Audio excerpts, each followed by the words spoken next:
Good morning, students. I am Ashutosh, and you are welcome to my online science classes. बच्चों, कैसे हैं? आप तो जानते हैं अभी कई महीनों से लॉकडाउन चल रहा है, तो पूरे देश में तालाबंदी थी। अब धीरे धीरे उसे खोला जा रहा है, और आप यह भी जानते हैं कि चौक चौराहे पर पुलिस की गश्ती, पुलिस की जांच जो है वो कड़ी है। इसी क्रम में क्या होता है बच्चों, एक लड़का घर से निकलता है मोटरसाइकिल लेकर के।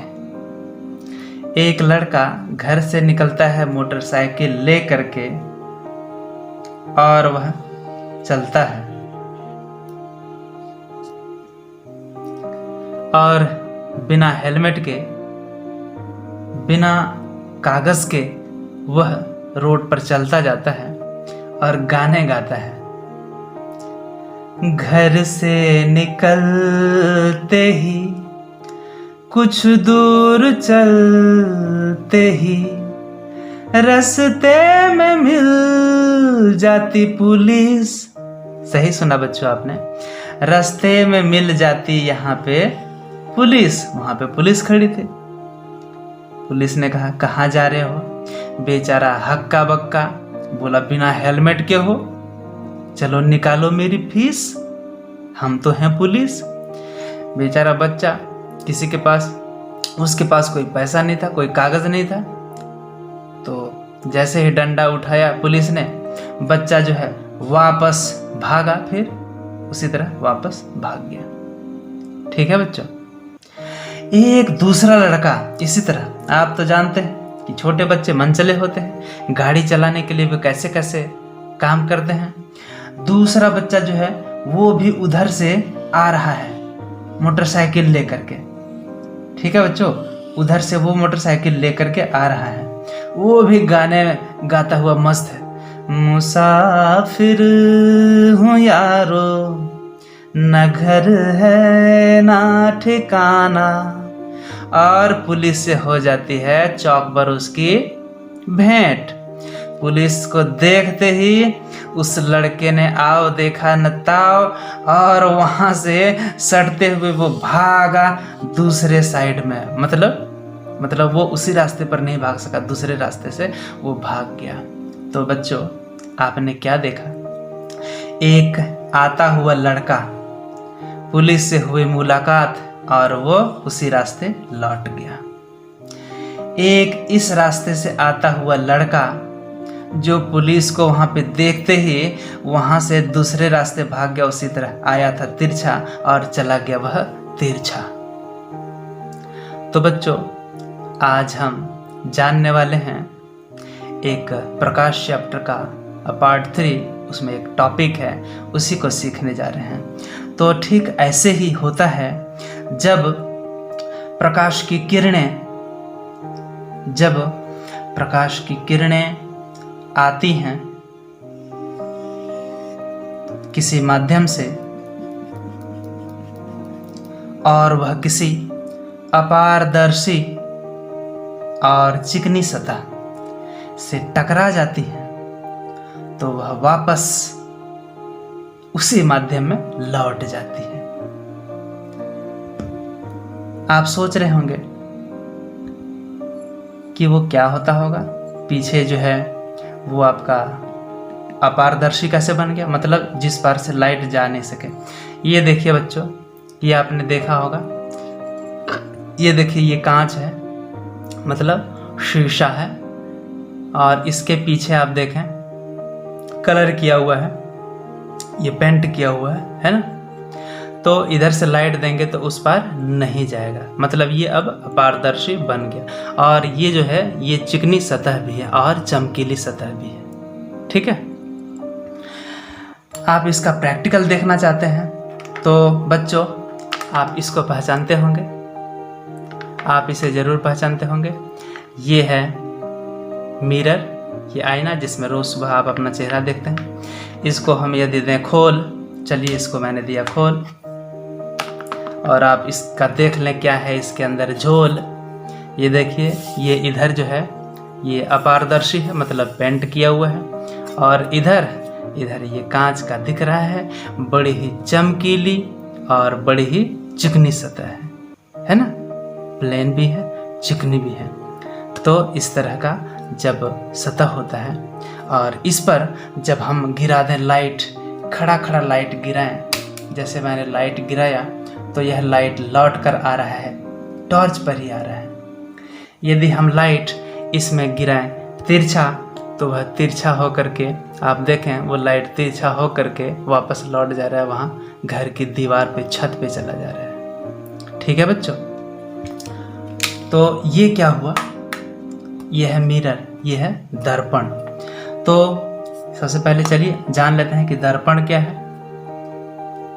चलिए यहाँ मैं लिख दे रहा हूँ दर्पण क्या है। देखिए, दर्पण मतलब क्या, दर्पण मतलब मिरर, ठीक है, आईना जिसको आप बोलते हैं। ओके, तो बोल सकते हैं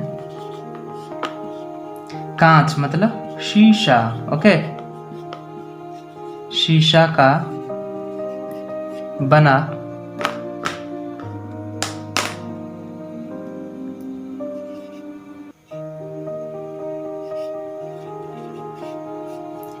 चिकनी व चमकीली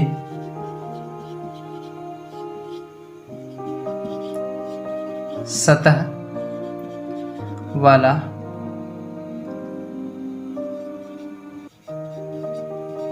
अपारदर्शी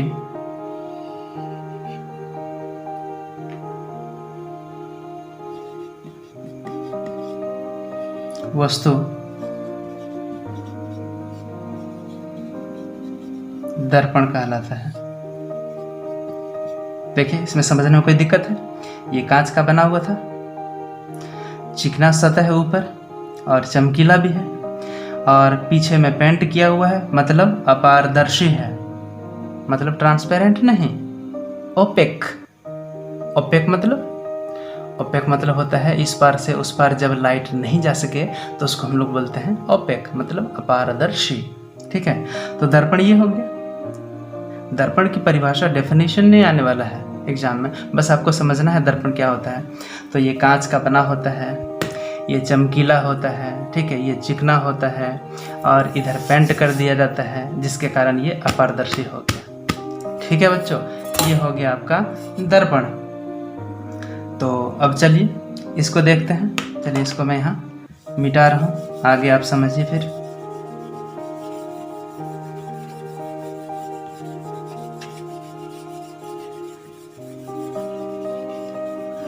तो यहाँ आप पहचानिए, ये जो है ये क्या थी, ये आने वाला लड़का था, तो इसको हम लोग बोलते हैं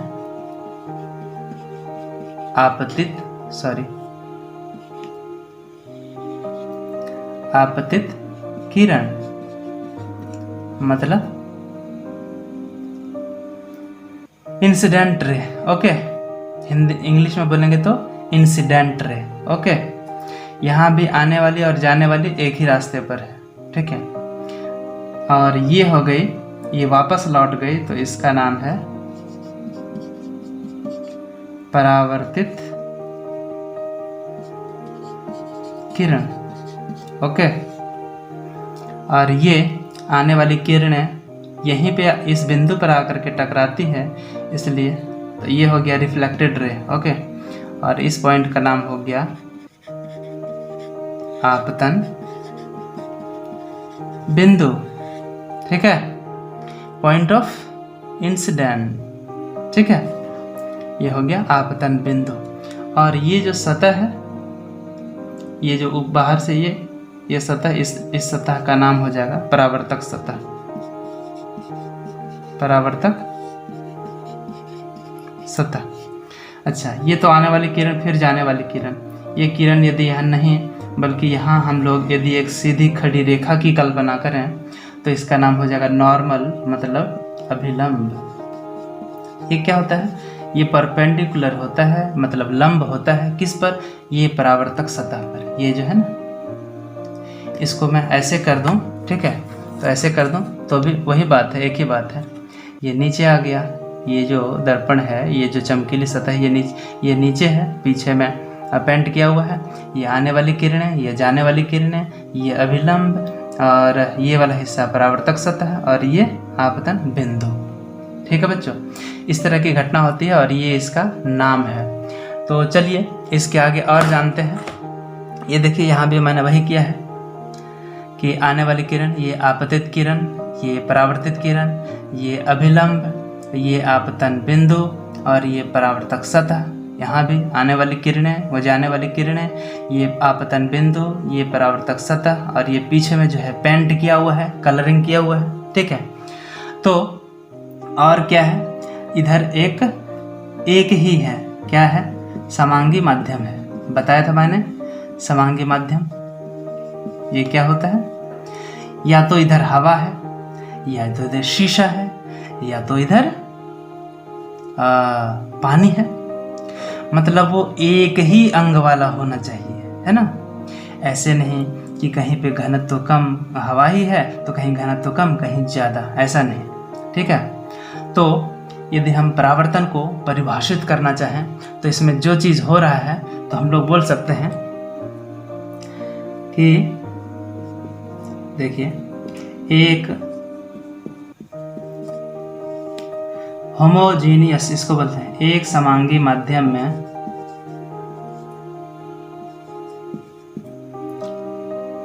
आने वाली प्रकाश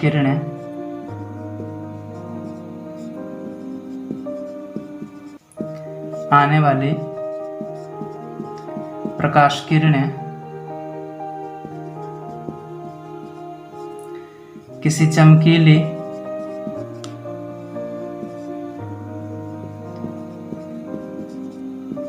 अपारदर्शी सतह से टकराने पर वापस इसी माध्यम में, वापस उसी माध्यम में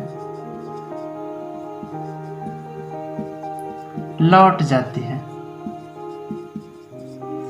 वही हो रहा है ना। तो लिखेंगे प्रकाश का इस तरह वापस लौटने की घटना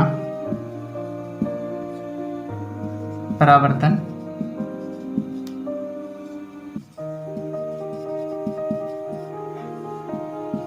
कहलाते हैं। बच्चों देखो, री मतलब फिर से, फ्लैक्शन मतलब वापस वहीं पे आ जाना। ठीक है, री फिर से मुड़कर वापस आ जाना, वही है रिफ्लेक्शन। परावर्तन मतलब उस पर टकराने के बाद वर्तन माने मुड़ जाना, वापस आ जाना। ओके, इसलिए यहाँ से भी आपका नाम क्लियर चल रहा है परिभाषा का। तो जरूरी नहीं कि मैंने जो शब्द इस्तेमाल किए हो बहु वही शब्द इस्तेमाल करिए।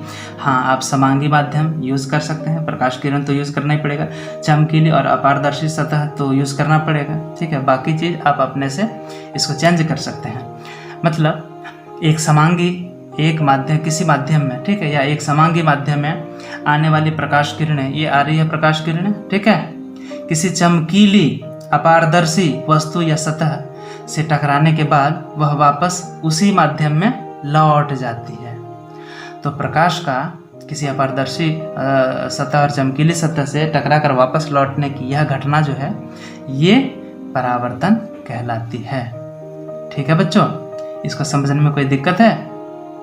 और ये है आपकी आपतित किरणें और ये है परावर्तित किरणें, मतलब इंसिडेंट रे, और ये रिफ्लेक्टेड रे, और ये है नॉर्मल मतलब अभिलंब, ये है आपतन बिंदु, ठीक है, पॉइंट ऑफ इंसिडेंस, और ये है परावर्तक सतह, और इधर तो पेंट किया हुआ है। समझ में आ गया बच्चों?